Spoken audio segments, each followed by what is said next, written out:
మన ప్రయాస ఎప్పుడూ వ్యర్థం కాదు. దివ్యానుగ్రహాన్ని ప్రవహింపజేయటంలో దాని ఫలితాలు దానికీ ఉంటాయి. కానీ సుదీర్ఘమైన ప్రయాస పడటం చాలామందికి కష్టమే అవుతుంది. ఆసక్తి లేకపోవటం, తపన లేకపోవటమే దీనికి కారణం.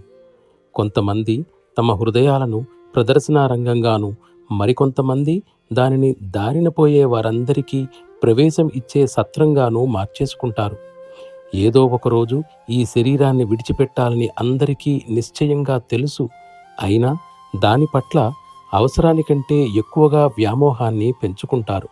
ఒక్కోసారి చాలా అవసరమైన వాటిని కూడా ఫణంగా పెట్టి శరీరాన్ని పట్టుకు వ్రేలాడుతూ ఉంటారు. శరీరాన్ని పూర్తిగా నిర్లక్ష్యం చేయాలన్నది కాదు నా ఉద్దేశం. నిజానికి నా ఉద్దేశం ఏమిటంటే, అవసరమైనంత మేరకు దానికి తగిన జాగ్రత్త, పోషణ జరిగేలా చూసుకోవాలి. దైవం పట్ల, మన పట్ల, ఇతరుల పట్ల మన ధర్మాన్ని నిర్వర్తించడానికి వీలుగా, అంటే కేవలం ఎంత మేరకు అవసరమో అంతవరకు చూసుకుంటే చాలు.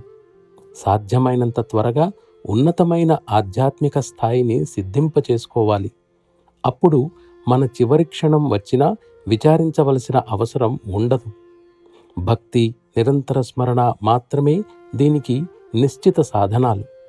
దైవ సంకల్పానికి తనను తాను పూర్తిగా సమర్పించుకొని శ్రద్ధ, విశ్వాసాలతో తన దృష్టిని నిజమైన రీతిలో సారించినట్లయితే దైవ సాక్షాత్కారం అసలు కష్టసాధ్యమే కాదు. తన ప్రాపంచిక జీవన ధర్మాలన్నింటినీ దైవ ఆదేశాలుగా భావించి తన ధర్మాన్ని తాను నిర్వర్తించినట్లయితే ఇది చాలా తేలికగా సాధించవచ్చు. దివ్య పదాన్ని అనుసరించే వారికి కేవలం ఆత్మవిలయం ఒక్కటే మార్గం. సాధకుడు దానిని విడవకుండా కొనసాగించాలి.